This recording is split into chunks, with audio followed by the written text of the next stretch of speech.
Hello everyone, welcome back to our channel দুলামুল্লা। তো আজকে বাড়িতে হয়েছিল বিরিয়ানি, তো তার জন্য রেসিপিটা তোমাদের সঙ্গে শেয়ার করলাম। তো ফার্স্ট ওখানে মাটনটাকে কষিয়ে নিয়ে মাটনটা আর আলুটাকে দিয়ে লেয়ার করে নিয়ে তারপর সাদা ভাত দিয়ে দেওয়া হচ্ছে। তারপরে দেওয়া হচ্ছে এখানে পেঁয়াজ ভাজা। তারপরে আরেকটা লেয়ার হচ্ছে মাংসটাকে দিয়ে দেওয়া হবে।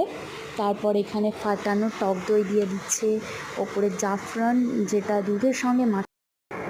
দুধের সঙ্গে মাখিয়ে রেখেছিল সেটাকেই দিয়ে দিল। তারপরে আবার কোটিং করে আলু দিয়ে দিল, দেওয়ার পরে আবার সাদা ভাত দিয়ে দিল।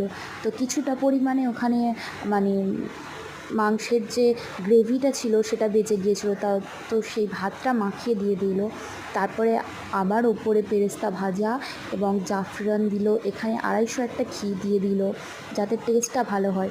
তো তারপরে এখানে দিয়ে দেবে একটু ফ্লেভার আর আতর। এখানে দেয়া হচ্ছে আলু বোখরা। তো আজকের ভিডিও